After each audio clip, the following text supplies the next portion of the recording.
Alhamdulillahi man ismuhu as-salam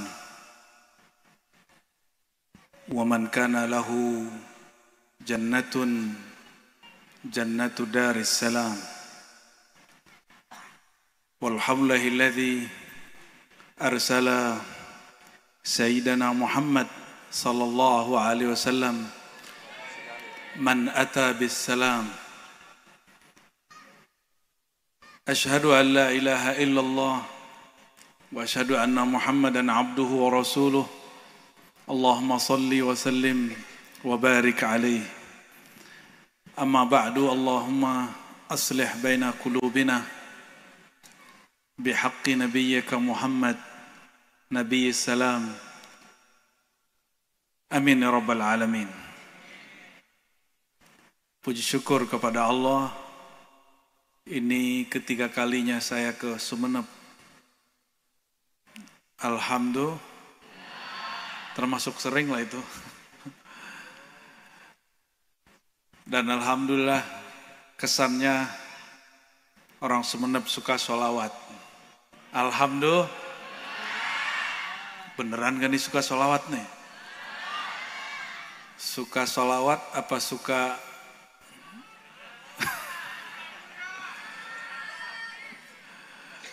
lanjutin?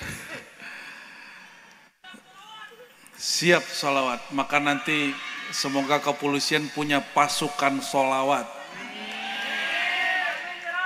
Dimulai dari Sumeneb kayaknya nih. Wa nusalli wa nasallim ala habibina al-Mustafa sallallahu alaihi wasallam. Semua syukur, semua ibadah tidak diangkat kehadiran Allah kecuali dengan bersalawat kepada Sayyidina Muhammad sallallahu alaihi wasallam.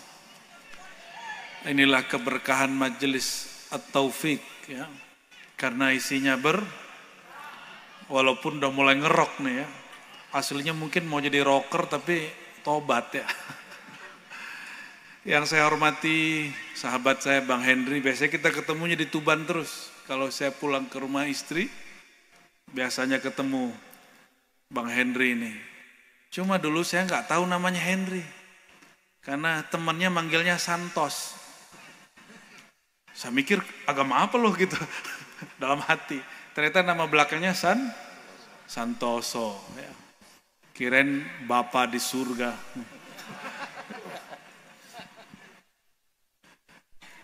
Dan juga pimpinan At-Taufik, Gus Fauzan. Ya. Barakallahu fikum. Dan yang paling khusus semua yang hadir malam ini, semoga semuanya dipandang kalbunya oleh Allah Subhanahu wa taala, ditatap oleh Sayyidina Muhammad khairul bariyah. Kalau di Madura khairul bariyah itu perempuan apa laki? Perempuan. Ada cowok namanya khairul bariyah enggak? Enggak ada ya? Disunat 2 kali ya. Khairul bariyah itu siapa? Siapa khairul bariyah? Istriku gitu ya. Khairul sebaik-baik bariyah makhluk manusia. Jadi khairul bariyah itu artinya Nabiyina Muhammad. Gimana tadi syairnya? Khairul bariyah nazra, tolong tataplah aku wahai manusia terbaik. Jadi kita sama Rasulullah itu bermanja-manja. Jangan tegang kalau dengan Rasulullah SAW. Ya, jangan cuma kalau lagi ada hajat datang ke Nabi, sholawat. Jangan begitu. Sama Nabi itu bermanja-manja. Jangan cuma lagi ada hajat kebutuhan datang ke Nabi. Itu namanya modus. Sholawat al-modusiyah.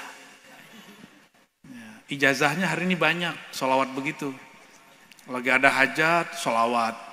Bang Henry nih, ada temen, hanya nelpon kalau lagi ada hajat. Pas buka, hadiah lagi nih. Pasti mau ngutang nih gitu ya. Tapi, siapapun, man laza bi Rasulillah, siapa yang meminta dengan hak, dengan tawassul kepada Sayyidina Muhammad, itu pasti mustajab. Maka kita itu kualitasnya apa yang kita minta, itulah kualitas kita. Para kiai, para ulama, umara, semua semoga Allah berkahi beliau-beliau ini tanpa menyebutkan satu persatu. Ini pertama kali atau keberapa kali Polres buat majelis? Tuh, sering-sering nih Bang Henry nih. Kepemimpinan Bang, ada keris-keris juga dulu ya? Ya, emang orangnya aneh sih dia. Kalau jadi kiai kan cocok, Kiai Henry kan gak cocok. Tapi kalau jadi kombes, brigjen cocok kan? Amin. Yang ngomong amin istrinya. Itu kopiah tinggi bener, setinggi Monas. Nyundul aras, amin. Alhamdulillah.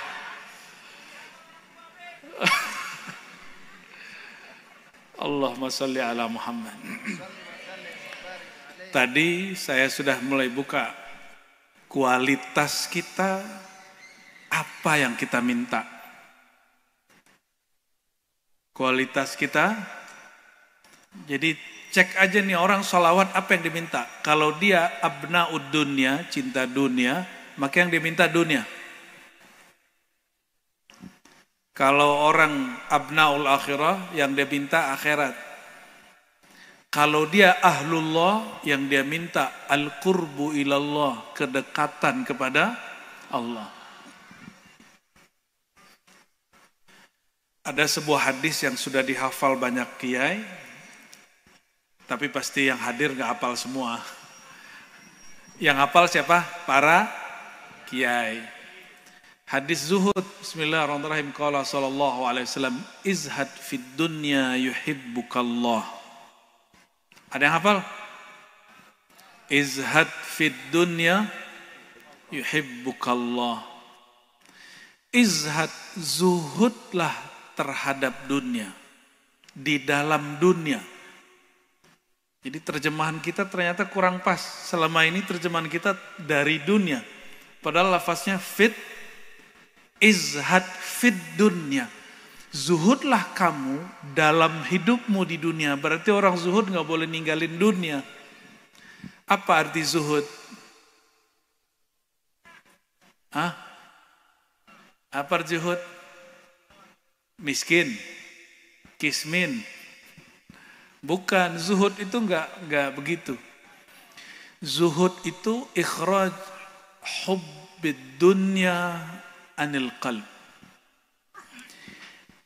Mentalak 3 dunia. Kalau talak 3 masih bisa balik gak? Bisa, tahlil dulu. Talak 3 terhadap dunia, tapi di kolbu. Maksudnya apa?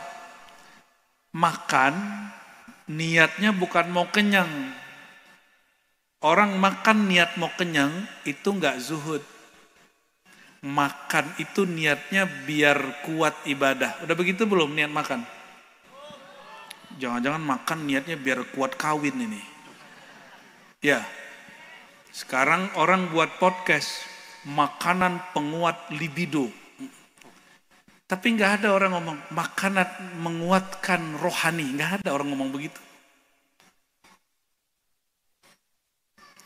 Ayo, yang makan niatnya apa nak makan? Mau sehat? Ya.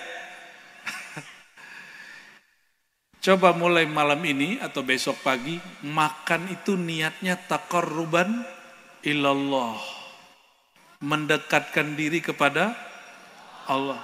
Cobain, nanti hidupnya lebih nikmat. Orang kalau makan niatnya mendekatkan diri kepada Allah, maka nanti dia kerja, termasuk berkantor, politik, jadi wakil rakyat, jadi pemimpin, niatnya mendekatkan diri kepada Allah. Tapi beneran gak tuh ntar? Calon-calon galau ini ya. Sudah muncul calon belum di Sumeneb? Udah ada baliho? Jangan-jangan Gus lagi balihonya. Ada ya? Sudah muncul? Oh belum, lagi hot emang di sono ya. Politik itu mirip-mirip kayak ibu-ibu. Bisa berubah dalam 1 detik. Ya, dan sangat masuk ke perasaan kita gitu. Makanya kalau orang berpolitik gampang sensitif. Seperti ibu lagi dapat. Betul nggak? Enggak juga betul-betulin aja ya. Sepakat. Oh, itu kayak pengalaman tuh yang di belakang. Kalau ibadah nggak boleh ria, tapi kalau politik emang harus ria. Bahasa kerennya pencitraan. Pencitraan itu boleh. Kata Imam Al-Barkawi, ar-riya fi umrid dunya jaiz. Pencitraan bab dunia boleh. Yang nggak boleh mencitrakan soleh untuk kepentingan dunia, itu nggak boleh. Saya perlu dapat sesuatu dalam duniawi, lalu kita gunakan simbol-simbol akhirat, itu yang nggak boleh. Biar kepilih jadi wakil rakyat, maksain haji, biar depannya ada haknya. Hak itu kan 2 ya, Habib apa haji gitu ya. Henry juga. Kirain Habib Henry. Marganya margarin. Famnya familiar. Oh lagi rame sekarang bab nasab tuh ya. Jangan ikut-ikutan ya. Aswaja semenep. Jangan ikut-ikutan kalau nggak ahli nasab. Kalau ahli nasab monggo. Kalau ahli nasib jangan. Kenapa? Dalilnya jelas di Quran. Wala taqfu ma laysa laka bihi ilm. Surat Al-Isra. Jangan kamu berpandangan, berpendirian terhadap sesuatu yang kamu tidak benar-benar mengilmuinya. Dalam kitab-kitab usul, al-ilmu al-idrak at-tam. Apa arti ilmu? Al-idrak at-tam, pengetahuan yang sempurna, lengkap. Yang bersumber dari dalil al-muwaqi', al-munasib bil waqi', sesuai dengan realitanya. Itu sebabnya saya cuma 1-2 kali nanggapin tahun lalu, habis itu udah gak mau nanggapin lagi. Saya cuma berdoa gini, Allahumma aslih bainahum, bainana wa bainahum. Ya Allah yang lagi bertengkar masalah nasab, tolong islah, perbaiki hati mereka. Semoga mereka didamaikan oleh Allah Subhanahu wa ta'ala. Nah, kembali ke bab sholawat tadi. Kualitas sholawat itu bergantung kepada kualitas zuhud. Ini kalau sholawat, bolehkah sholawat niatnya untuk sembuh? Boleh? Benar. Benar. Innamal a'malu binniyat loh. Ini perlu saya luruskan ya. Niat itu di kolbu. Kolbu itu hanya untuk Allah. Apa kalimatnya? Imam Abu Ishaq dalam kitab Muhazzab mengatakan an-niyatu fil qalb. Niat itu di dalam hati. Hati itu Baitullah, rumahnya Allah, wilayahnya Allah. Bukan wilayah dunia, bukan wilayah akhirat. Maka orang yang berniat bukan untuk Allah, pasti kecewa. Maka ada yang disebut niat maksud, ada yang disebut fawaid, manfaat, barokah. Barokah sholawat bisa menyehatkan badan, tapi niat sholawat bukan menyehatkan badan. Paham? Berkah sholawat bisa terpilih jadi wakil rakyat, tapi niat sholawat bukan pengen, ya. Paham? Niat sholawat hanya mendekatkan diri kepada Allah, dapat syafaat baginda Rasulullah, tapi berkah sholawat bisa naik pangkat. Bisa bedain? Kalau jalan-jalan dari Sumeneb ke kepulauan, pulau terdekat sini apa namanya? Yang katanya oksigen yang bagus. Itu tuh. Kalau kita ke sana, niat kita ke pulau itu, terus kita ngelihat pulau yang lain. Pulaunya bagus, pemandangannya bagus, itu namanya berkah. Manfaat. Tujuannya jangan lupa, tujuannya ke pulau A. Orang banyak berhenti pada manfaat, dia meninggalkan maksud tujuan aslinya. Jadi bolehkah orang ingin mendapat keberkahan sembuh dengan sholawat? Boleh. Tapi niat sholawat bukan mau. Sudah bisa bedain? Wah, alhamdulillah. Pengajiannya cukup kalau gitu.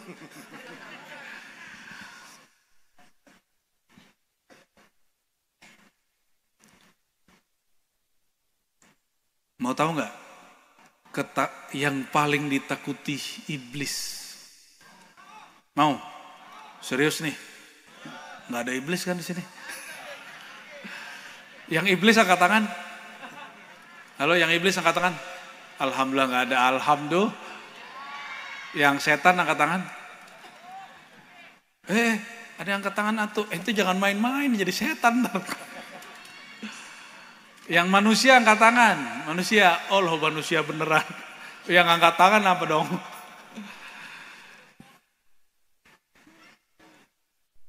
Yang paling gak disuka oleh iblis itu cuma satu. Sholawat menyebut nama Nabi Muhammad Sallallahu Alaihi Wasallam. Maka syaitan itu akan mengalihkan orang kalau sholawat supaya gak ingat Nabi Muhammad Sallallahu Alaihi Wasallam. Jadi hati-hati. Ya. Kajian-kajian sholawat kita mesti sesuai dengan maksud Nabi Muhammad Sallallahu Alaihi Wasallam. Kalau ingin sembuh, nggak perlu pakai sholawat. Panggil nama Nabi Muhammad, itu sahabat Nabi banyak kesembuh. Nggak perlu Allahumma sholli ala Muhammad. Cukup panggil ya Sayyidana ya Muhammad. Itu bisa sembuh. Kalau yakin. Masalahnya, situ yakin nggak? Karena kurang yakin, ulama kita Imam Syazili dapat ilham namanya sholawat tibbil qulub. Allahumma salli ala Sayyidina Muhammad tibbil qulub wa dawaiha wa afiyatil abdani. Itu mengajarkan muridnya, pengikutnya sampai sekarang bahwa menyebut nama Muhammad Sallallahu Alaihi Wasallam menyembuhkan hati. Ada yang hatinya terluka nggak? Cowok terluka apa melukai? Ini orang-orang terluka nih. Yang melukai itu ya? Kita kasih hukuman. Suluh sholawat 1001 gitu. Di Quran ada yang disebut fi qulubihim maradun.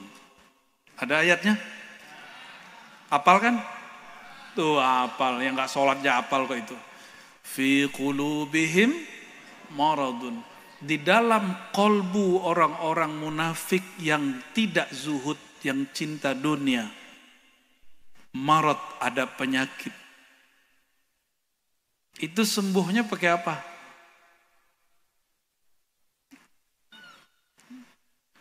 Itu harus disembuhin dulu baru disolawatin.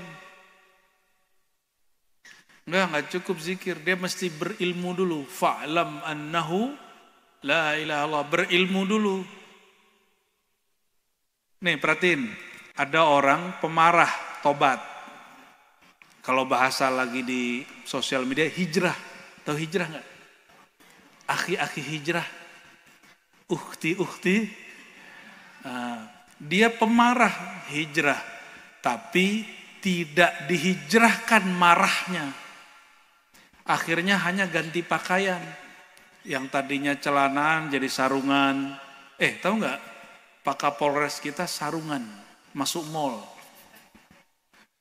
Gimana Bu? Protes nggak Bu? Nggak protes katanya.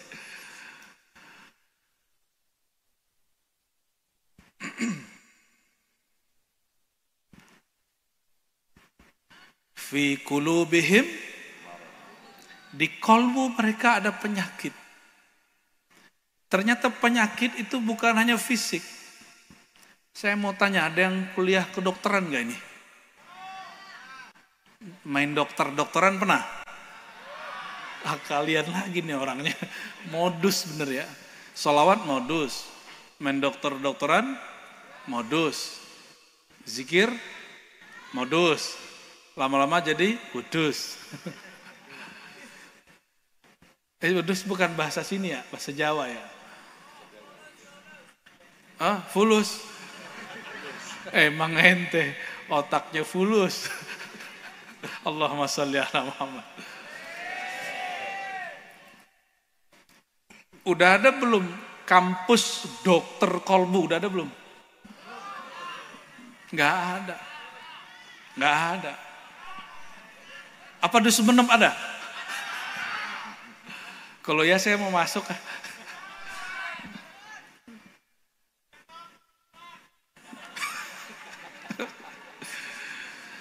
Kalau jadi dokter, kuliahnya 4 tahun. Koasnya 2 tahun. Udah berapa tahun? Spesialisnya berapa tahun? 2 tahun lagi. Udah berapa tahun?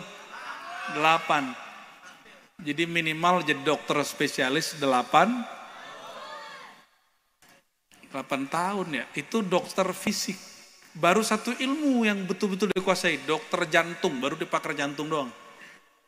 Kok tiba-tiba orang hari ini jadi pakar nasab gitu, pakar zikir, pakar sholawat, ngajinya kapan? Ya. Ngajinya dari lahir. Kalau yang saya tahu orang Madura belum lahir udah ngudut.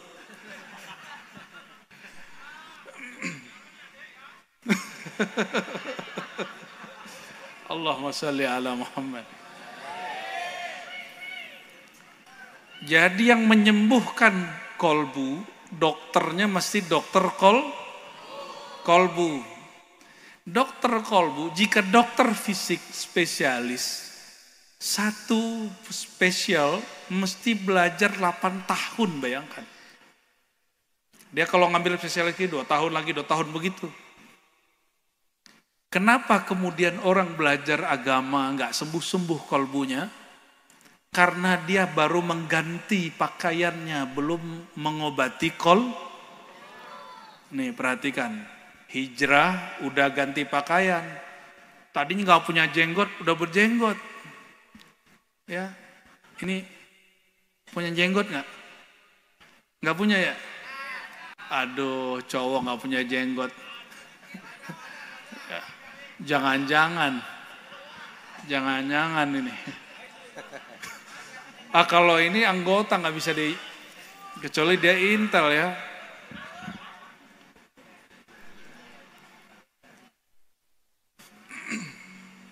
Jadi banyak yang ganti penampilan tapi belum ganti kolbu. Ganti penampilan dulu waktu belum soleh, ya ziarah supaya rezekinya lancar gitu ya. Amin aja. Urusan rezeki amin. Emang ziarah melancarkan rezeki? Apa urusannya? Kerja gitu bener tuh. Ente tuh bener.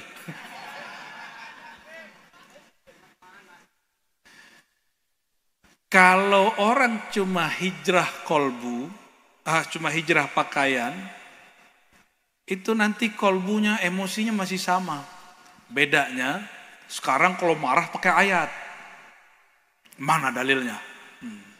Gitu. Begitu sekarang. Atau kalau lagi masalah pemilihan, ya, yang beda dengan saya, maka bukan murid saya, kata kiai. Ada yang begitu nggak? Waduh, gawat itu. Jadi murid 8 tahun, 6 tahun. pilkada sekali 5 tahun, batal jadi murid.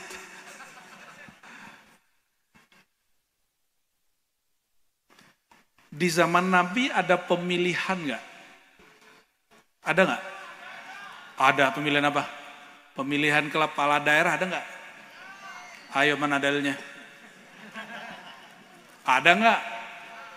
Nggak ada. Dulu semua pemimpin Nabi yang nunjuk, Nabi tunjuk, kamu sana, kamu sana. Ali pindah pergi ke Yaman, ya Muaz izhab ila Yaman. Begitu dulu. Nggak ada. Jadi demokrasi itu nggak pernah ada di zaman Nabi. Sudah ada sebelumnya di zaman Yunani. Maka tata cara memilih pemimpin tidak diatur dalam Islam secara detail. Oleh karenanya boleh memilih secara demokrasi, boleh secara perwakilan, boleh juga sistem kerajaan, nggak ada masalah dalam Islam. Ya, semuanya boleh. Yang nggak boleh apa? Apa itu artinya tuh? Mencuri. Waduh, otak ente pikirannya kemana-mana ya. Ada muda. Mencuri hati boleh nggak? Potong tangan lontar. Mau dicuri hatinya nggak, Mbak? Nggak mau. Maunya apa? Diakatin. Dihalalin. Aduh, ngeri kali. Allahumma sholli wa sallim barik alaih. Jadi yang disebut sholawat itu tibbil qulub, kalau dia mengenal siapa yang dia sholawati. Ingin menyembuhkan kolbu dengan sholawat nggak? Caranya apa? Mengenali kolbu yang disolawatin. Kolbu Sayyidina Muhammad Sallallahu Alaihi Wasallam. Ini coba perhatiin. Ini sesuai nggak sama orang Sumenep nih. Nabi lagi jalan sama Sayyidah Aisyah. Hadis Bukhari Muslim, hadis sahih. Tiba-tiba Yahudi lewat. Apa kata Yahudi? Assalamualaikum. Celaka kau Muhammad. Nabi jawabnya gimana? Wa'alaik. Kalau orang Sumenep digituin gimana? Caro. Aduh, ngeri kali tinggal di Sumenep ya. Tadi saya dikasih keris sama Pak Henry 2. Siap-siap. Ya. Kalau orang Sumenep dibilangin gitu, celaka kau. Itu gimana? Langsung turun dari motor ya? Pantesan gak bisa masuk surga ketemu Rasulullah. Tapi wajar, kenapa?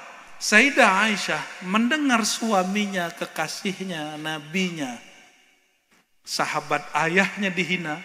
Apa kata Sayyidah Aisyah? Alaikasamu wal la'nah. Ditambahin satu. Yang sial celaka itu kamu dan yang terkutuk itu kamu. Ditambahin satu. Ditegur oleh Sayyidina Muhammad sallallahu alaihi wasallam. Apa kata beliau? Wahai istriku Humairah, bukankah aku sudah jawab? Menurut Sayyidah Aisyah, belum cukup wahai Rasulullah, engkau hanya menjawab wa alaik.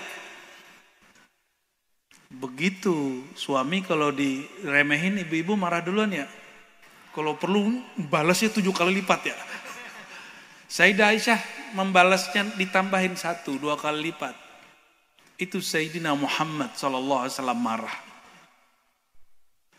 Apa kata beliau? Wahai Aisyah, tidaklah ada sesuatu yang keras kecuali penunduknya sesuatu yang lembut. Jangan ngeres loh. Yang lembut, yang halus, itu dapat mengalahkan yang keras. Makhluk-makhluk halus ini, itu penunduk yang keras. Ya, orang-orang keras ini. Yang keras apa mu? Tulang ya?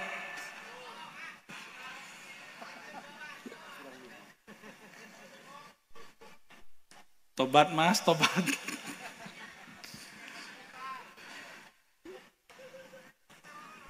Coba perhatikan Sayyidina Muhammad SAW. Dihina balas gak? Kalau hadis cerita Nabi dihina orang Yahudi, ngasih makan orang mauta, itu hadisnya nggak sahih, cuma sering diceritakan. Hadis yang sahih barusan kok jarang diceritakan.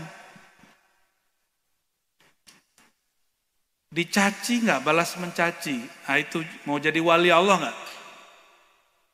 Pewarisnya Nabi Muhammad namanya ulama. Kata guru saya, laulal ulama, kalau bukan ulama itu yang wali, siapa lagi wali Allah? Jadi wali Allah itu bukan yang jalan di atas air, itu mah sampan aja ya. Bukan yang berenang nggak mati-mati, itu ente jadi ikan aja, jangan jadi manusia. Mau terbang, ya naik pesawat. Wali Allah itu bukan begitu. Wali Allah itu la khaufun alaihim walahum yahzanun. Pencirian wali itu kolbunya nggak galau. Ini musim politik udah galau, mau jadi wali kota, bupati, tapi kualitas kolbunya nggak kualitas wali. Galau tiap hari, takut kalah. Orang kalau takut kalah, dia akan menghalalkan segala cara. Ya. Ente kenapa ente? Allahumma sholli ala Muhammad. Kayaknya dia lagi sakit hati sama calon. Ketika mereka menemukan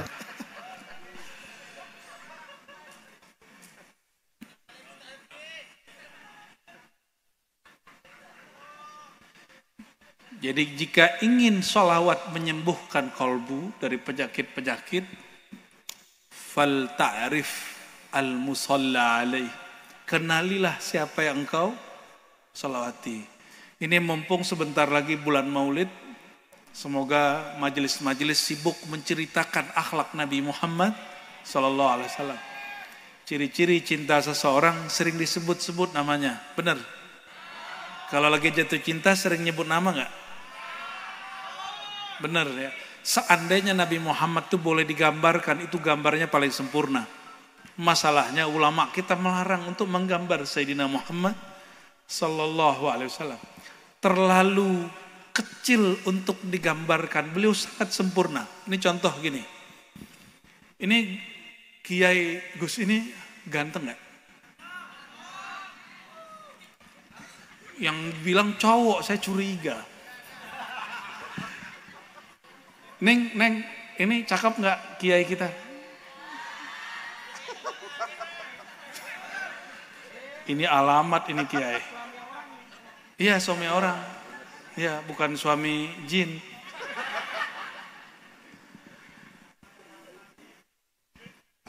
Kalau yang depan ngomong ganteng, saya curiga. Ya. Itu kalau istrinya cemburu, gimana cara cemburunya itu?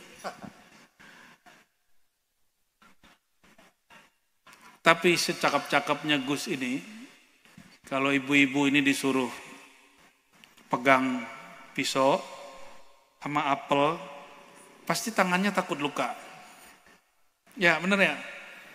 Coba kalau dipajang di sini Sayyidina Yusuf alaihissalam. Pak Henry nggak diliwat ibu lagi. Perempuan tercantik yang paling mirip dengan Sayyidatuna Hawa zaman itu namanya Zulaikha. Zulaikha itu punya 5 lama dalam riwayat itu. Dia digosipkan oleh ibu-ibu sosialita. Apa kata ibu-ibu di Mesir? Masa istri menteri kecantol sama anak angkatnya sendiri?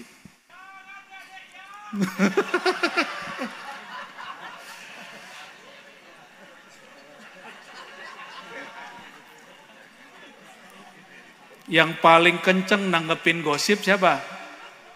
Ibu-ibu. Maka kalau mas-mas ini suka nanggepin gosip, ente sunat 2 kali. Kalau digosipin orang santai aja, ya, nggak usah bales, ya, temuin aja sekalian.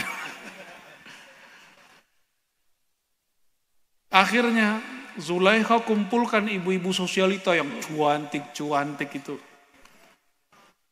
Dikasih pisau, dikasih apel. Disuruhlah, Yusuf, dipanggil Yusuf. Sayyidina Yusuf lewat. Itu semua mereka lupa napas. Apa kata mereka? Ini bukan manusia. Malaikat, emang pernah ngeliat malaikat kan juga enggak. Bayangkan, ibu-ibu yang cantik-cantik itu, mereka kemudian lupa sama suaminya, bahkan lupa sama dirinya waktu memandang Sayyidina Yusuf alaihissalam. Coba kalau mandang Gus Fauzan ya, digigit semut aja berasa ya. Alafu Gus. Kira-kira Sayyidina Yusuf itu apa yang ada pada wajahnya? Pernah dengar ibu-ibu ngomong gini nggak? Mbak-mbak sih sebelum nikah. Mas, yang penting sama kamu. Walaupun hidup susah gitu ya.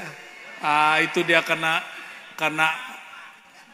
rapalan Yusufiah itu. Kena apa namanya? Pengasihan ya. Bukan ya. Apakah Sayyidina Yusuf baca sesuatu waktu lewat? Enggak. Memang wajah beliau itu sangat indah, tampan sekali. Jangankan perempuan, laki-laki pun susah napas ngeliat wajah beliau. Sayyidina Yusuf, ada namanya Yusuf enggak? Ya, coba lihat mukanya. Ente Yusuf. Aduh, malu-maluin Yusuf itu.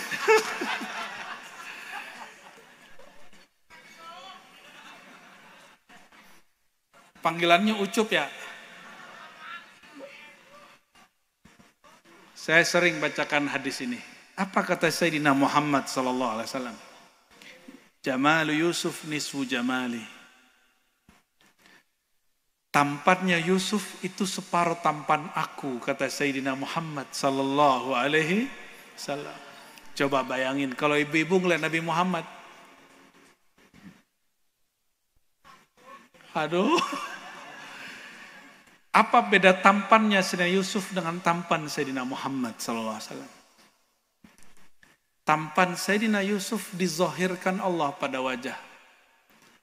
Tampannya Sayyidina Muhammad dizahirkan Allah di kolbu orang yang beriman kepadanya. Maka Sayyidina Abu Bakar tidak sanggup memandang wajah Sayyidina Muhammad sallallahu alaihi wasallam.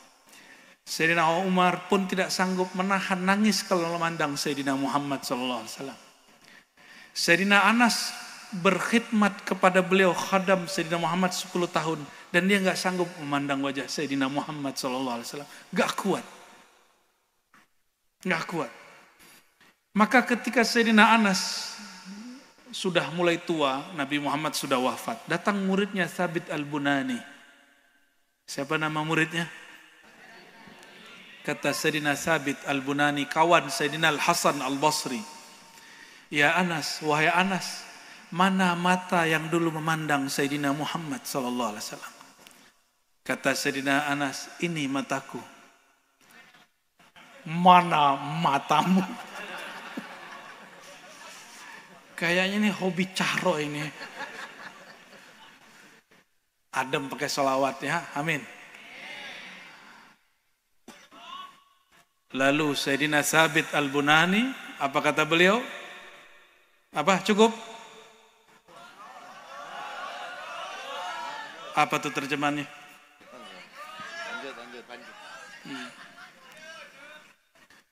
Kata Sayyidina Thabit Al-Bunani, wahai Sayyidina Anas, izinkan aku mencium mata yang memandang Sayyidina Muhammad sallallahu alaihi wasallam. Ada sebuah hadis, tuba liman ra'ani wa amana bi. Mendapatkan pohon tuba di surga orang yang memandangku dan beriman kepadaku. Lalu ada hadis kedua, man safahani dakhala jannah wa man safaha man safahani dakhala jannah. Orang yang bersalaman denganku atau bersalaman dengan orang yang bersalaman denganku masuk surga. Maka Imam Thabit Al-Bunani dia ambil tangan gurunya Sayyidina Anas, dia cium tangannya, dia cium matanya. Kenapa? Dalilnya tadi, yang memegang mencium tangan, orang yang mencium tangan Sayyidina Muhammad sallallahu alaihi wasallam masuk surga. Maka kalau ketemu kiai, kiainya sehat, tangannya dicium. Semoga kita ditarik masuk surga. Amin ya Rabbal. Udahan nih. Salawat dulu kita. Habis itu baru lanjut. Ayo salawat dulu. Arihna bis salah.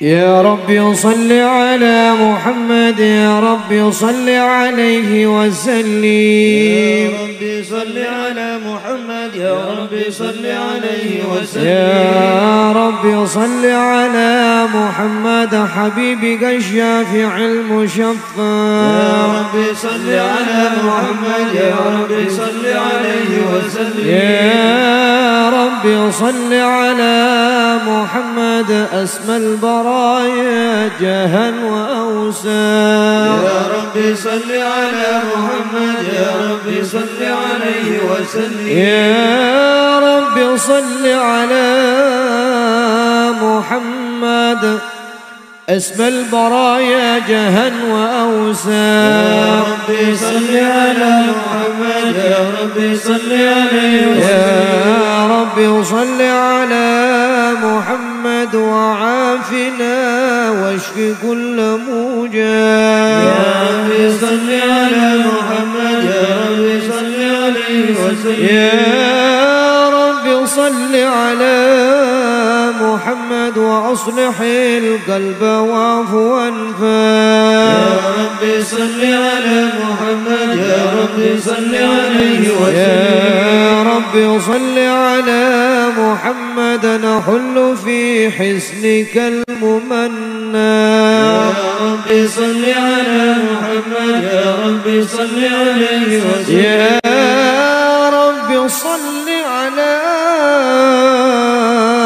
محمد واغفر المعادي واسرف وردا يا ربي صل على محمد يا ربي صل عليه وسلم يا ربي صل على محمد رب ارضى عنا رضاك يا الأرفع ربي صل على محمد يا ربي صل عليه وسلم يا رب صل على محمد واجعل لنا في الجنان مجمع يا ربي صل على محمد يا ربي صل عليه وسلم يا رب صل على محمد رفق بنا خير خلقك يا اجمع ربي صل على محمد يا ربي صل عليه وسلم يا إمام الرسل يا سندي الله أنت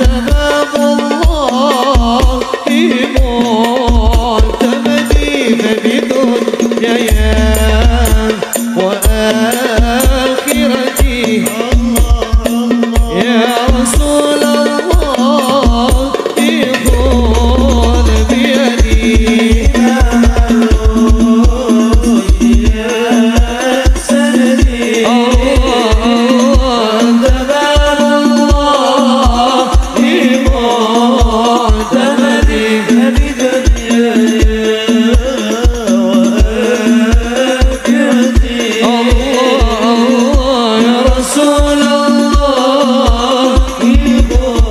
خذ بيدي ربي فانفعنا ببركته واهدنا الحسنى بحرمته وأبتنا في طريقته ومعافاته من الفتن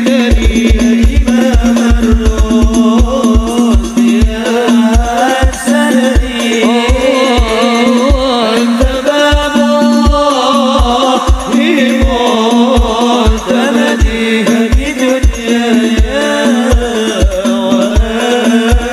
وآخرتي يا رسول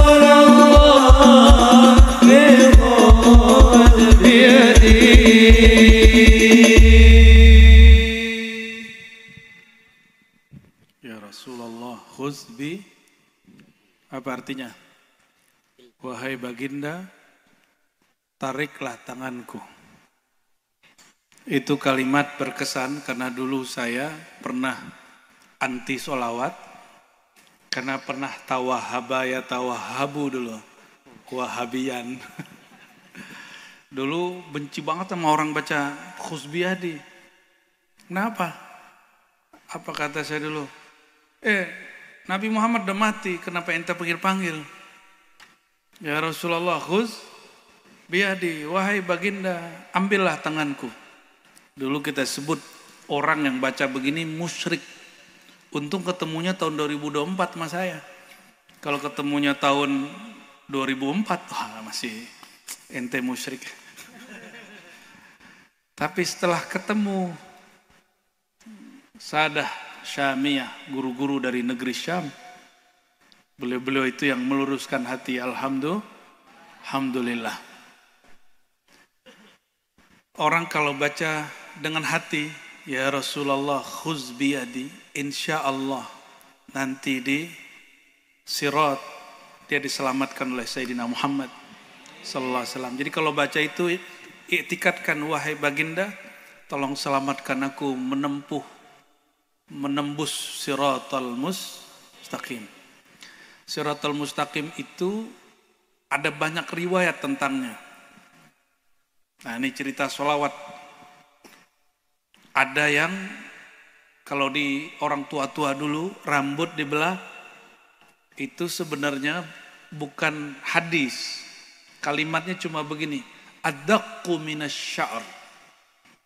Sirat itu tajamnya lebih tajam, lebih tipis daripada rambut. Bukan rambut dibelah 7.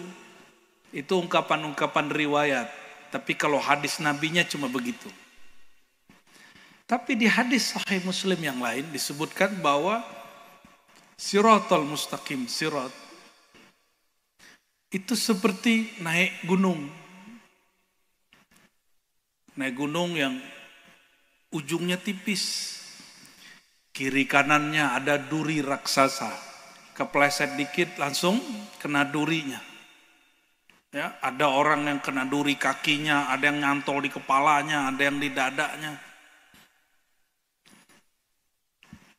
Di Jawa itu ada satu gunung yang tipis atasnya naik tuh. Gunung apa namanya? Bukan Kelut, Rinjani, emang di Jawa, bro. Ente geografinya 3 kali ya. Afwan ya.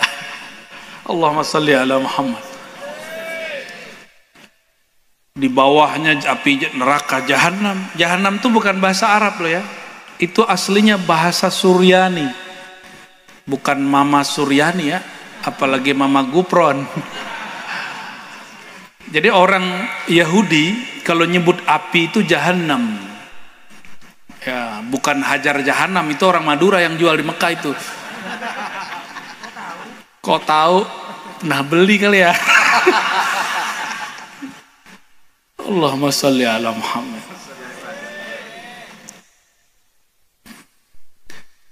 Ada sebuah riwayat yang hasan, yang bagus, menyebutkan seseorang laki-laki ketika dia menaiki sirat, menempuh sirat, sampailah di suatu pendakian gitu, di akhirnya dia jatuh, tangannya udah ke bawah, badannya separuh di bawah, tahu-tahu satu tangannya masih nyangkut ke atas. Kakinya sudah kena duri, kepalanya sudah gores. Tiba-tiba ada nur solawat yang Allah katakan, siapa yang solawat kepada kekasihku sekali, Allah bersolawat kepadanya 10. Nah itu 10 kali nyelamatin beliau. Langsung dibawa ke ujung.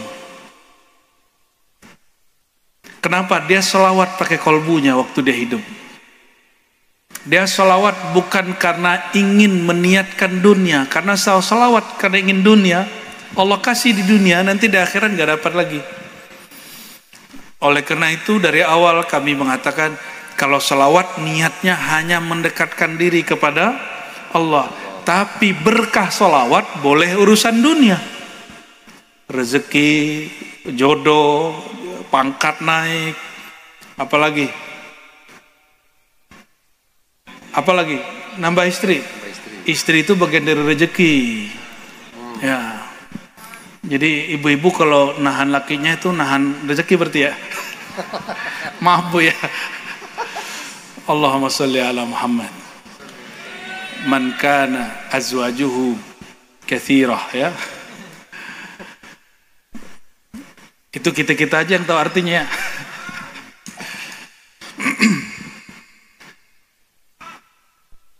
Suatu kali ada seseorang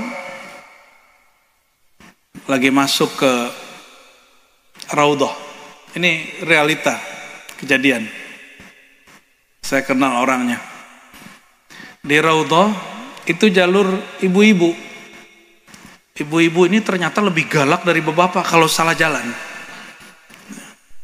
Bapak ini kalau naik MRT atau bus busway Transjakarta, itu sesama ibu-ibu itu lebih galak biasanya.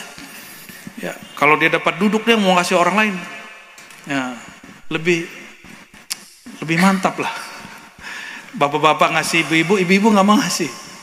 Jadi di bagian woman area, itu lebih tegang di situ. Sama di Raudhah itu, zaman-zaman belum pakai tasrih, ada yang salah jalan. Orang kita salah jalan masuk ke Raudhah. Yang marah orang Turki yang badannya gede-gede itu. Ketika marah berulang-ulang di Raudhah dia marah. Itu orang yang lewat yang salah jalan dia cuma bilang shallu ala Muhammad. Langsung yang orang Turki sadar dia. Setannya hilang, setan marahnya pergi. Jadi setan iblis itu nggak suka orang sebut nama Nabi Muhammad SAW. Jadi nanti kalau di rumah Bang Hendri, kalau ibu lagi dapet ya, lagi marah, jangan dilayanin. Ya langsung pegang baca sholawat. Allahumma sholli ala Muhammad. Ya. Pelet terindah itu yang paling halal, nggak perlu pakai ijazah, nggak perlu pakai mahar. Pelet jangan pelet-pelet pakai mahar-mahar lah ya. Pakai sholawat. Kenapa? La yakhibu man ladha bi Rasulillah. Tidak akan ditolak, tidak akan rugi orang yang memohon dengan nama Nabi Muhammad sallallahu alaihi wasallam. Ketika Sayyidina Adam sujud 40 hari, itu nggak diterima tobatnya. Sampai Sayyidina Adam mengatakan, bihaqqi Muhammad ya Rabb faghfirli. Dengan hak Sayyidina Muhammad tolong ampuni aku. Apa kata Allah? Al-an ghafartu lak. Sekarang aku ampuni engkau. Maka tobat tidak diterima kalau orang nggak sholawat. Sholat sah nggak tanpa sholawat? Khotbah sah tanpa sholawat? Nggak sah. Maka pernikahan rusak kalau nggak ada sholawat. Rumah tangga rusak kalau tidak ada sholawat. Selevel Nabi Muhammad masih ada cekcok nggak sama istri?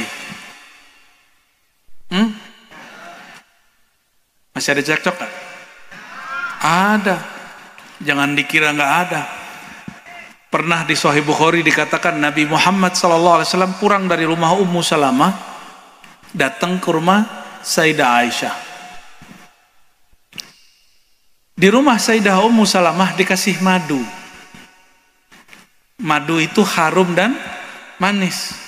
Madunya Aisyah itu. Sampai di rumah Sayyidah Aisyah, apa kata Sayyidah Aisyah? Mulutmu bau. Ya Rasulullah, mulutmu bau. Padahal beliau, Sayyidah Aisyah, nggak suka Sayyidina Muhammad pulang dari rumah Ummu Salamah. Jadi satu-satunya istri yang dicemburui oleh Sayyidah Aisyah selain Khadijah adalah Ummu Salamah. Kalau ini nggak ada yang dicemburuin, nah itu doang. Kiai berapa kiai? Masih satu. Masih satu. Minal muwahhidin wa laisa minal musyrikin.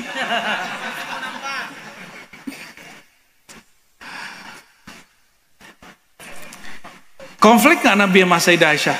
Enggak, Nabi ngalah. Apa kata beliau? Ya udah, besok aku nggak minum madu lagi. turun satu ayat. Jadi konfliknya Nabi itu berkah. Karena konflik itu turun satu ayat manajemen konflik keluarga. Turun surat At-Tahrim. Wahai Nabi, jangan engkau mengharamkan yang dihalalkan Allah. Kenapa engkau mengharamkan yang dihalalkan Allah? Ya. Lalu Sayyidah Aisyah, Hafsah, ibu-ibu tahu nggak? Istri Rasulullah itu ada blok-bloknya, ada gengnya. Ada geng Aisyah, ada geng Ummu Salamah, dan ada non-geng Zainab binti Jahash. Ya, kalian nggak bisa bayangin soalnya. Ya, kecuali yang pengalaman ya. Nabi Muhammad SAW masih ada sedikit cekcok dengan istrinya. Diambekin sama Sayyidah Aisyah. Jadi perempuan itu mau dari zaman Sayyidatuna Hawa sampai Sayyidatuna Aisyah, sampai zaman sekarang di Sumenep, sama nggak? Ya. Kalau laki-laki suka egonya tinggi, kalau perempuan suka ngambeknya lama. Ya.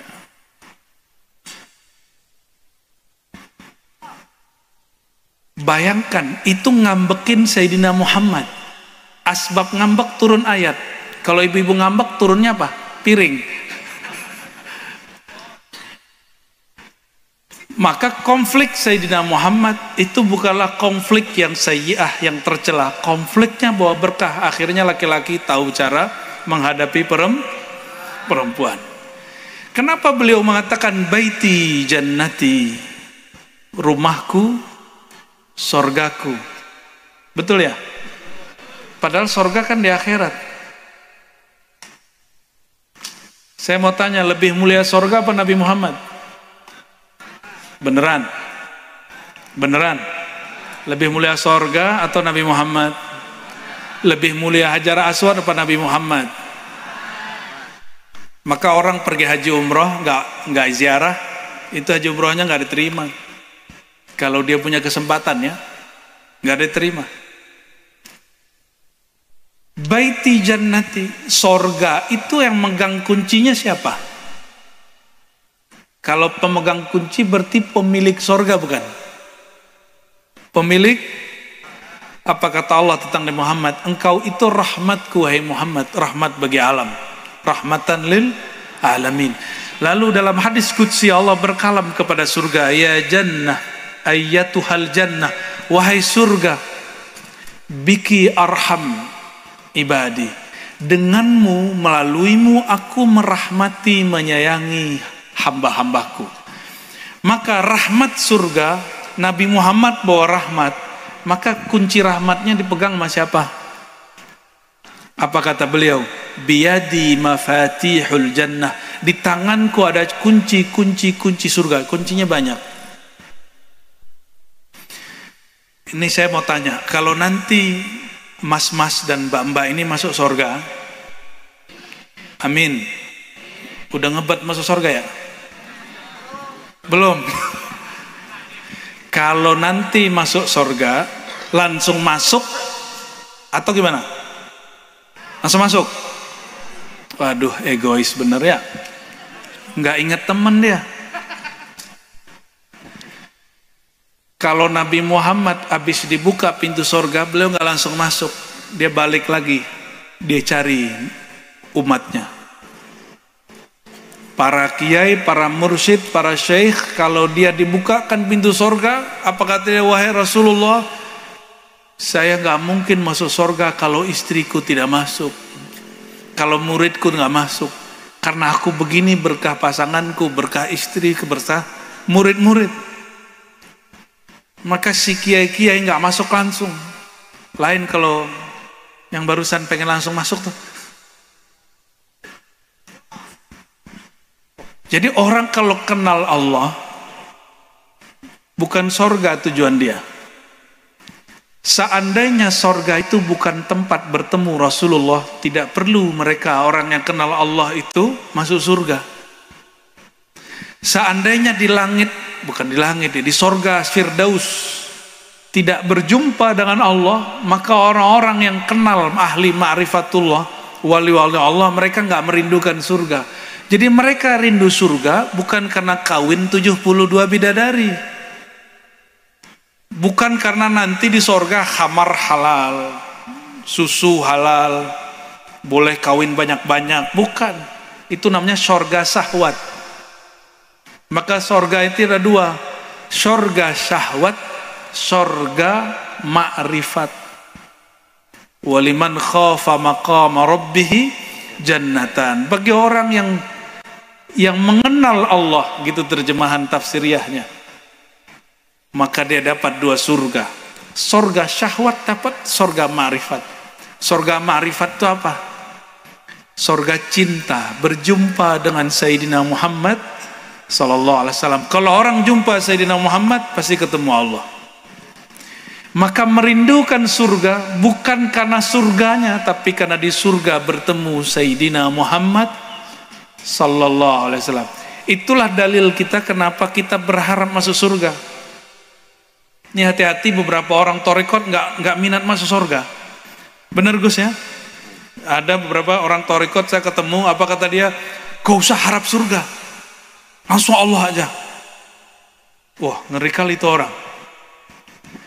Allah berkalam di Quran, wa basyiril ladzina amanu wa amilus shalihat anna lahum jannatin tajri min tahtihal anhar. Beri kabar gembira, beri harapanlah orang beriman beramal soleh bahwa mereka dapat masuk surga.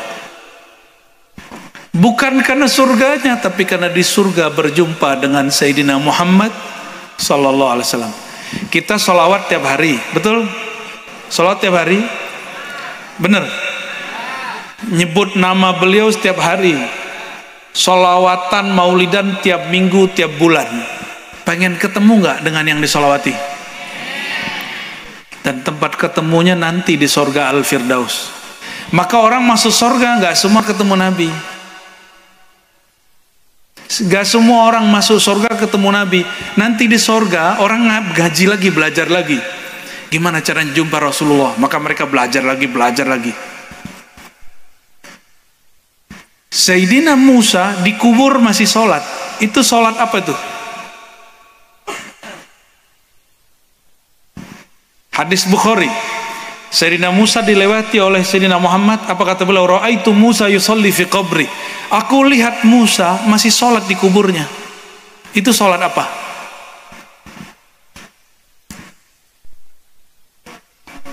Sholat cari pahala? Nggak ada. Itu sholat ingin mendekatkan diri kepada Allah Subhanahu wa ta'ala. Sholat ma'rifat namanya. Itu dalil bahwa nanti di akhirat dan alam kubur itu awalu daril akhirah, negeri akhirat pertama. Orang masih sholat, orang masih ngaji. Ini hadis terakhir yang saya mau baca malam ini ya. Hadis yang sudah masyhur, sering dibaca barangkali oleh Gus Fauzan dan para kiai. Hadis Imam Tirmizi, hadisnya sahih. Idza marartum bi riyadil jannah farta'u. Jika kalian melewati kebun-kebun surga, taman-taman surga, maka petiklah, nimbrunglah. Sering dengar hadisnya? Lalu sahabat bertanya, wahai baginda, ma hiya riyadul jannah? Apa itu taman surga? Apa jawaban beliau? Hilakul dzikr. Orang yang berkumpul berzikir, bersolawat. Di dunia ada taman surga. Dunia ini bukan surga, tapi tamannya sudah ada. Kita berdoa semoga malam ini termasuk taman surga. Amin. Ya, di surga itu tidak ada kalam laghu, ya. La laghwa fiha. Enggak ada kalimat-kalimat yang enggak bermanfaat, kalimat menyakiti enggak ada. Maka kalau kita surgakan negeri ini dengan sholawat, dengan zikir, ma'rifat, ngaji, insya Allah pilkada damai. Amin. Siap-siap buat pasukan sholawat berarti ya. Maka surganya dunia itu di zikir dan sholawat. Siap sholawat? Udah kayak tentara aja ya, udah kayak pasukan aja. Ente berani jihad nggak? Beneran? Berani jihad apa jahat? Apa beda jihad sama jahat? Jihad itu karena kasih sayang, jahat itu karena Maka kalimat tadi ini sebagai penutup,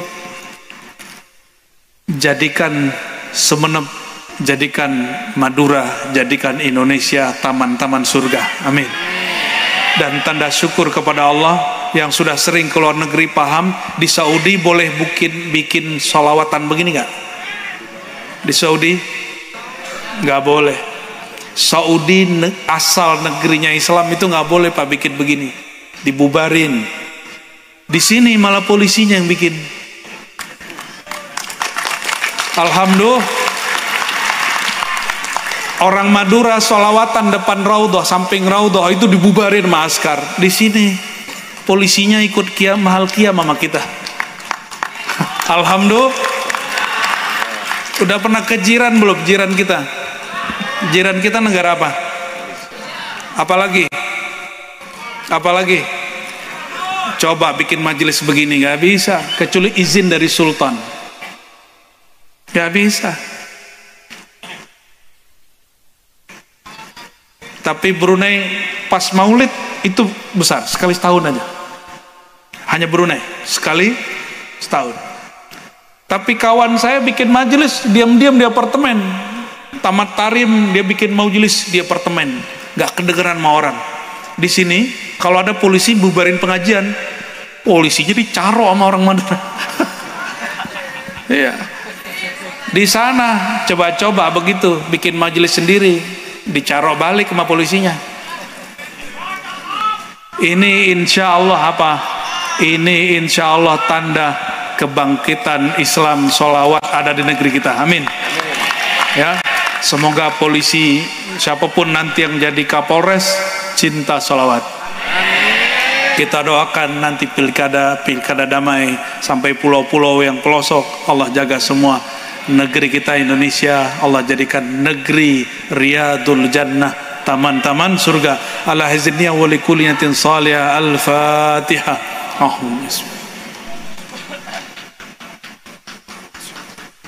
Shiratal ladzina an'amta 'alaihim waladdallin. Amin. Boleh request tim salawat? Salawat Adnani. Ya, fadal. Ya, barangkali itu dari saya.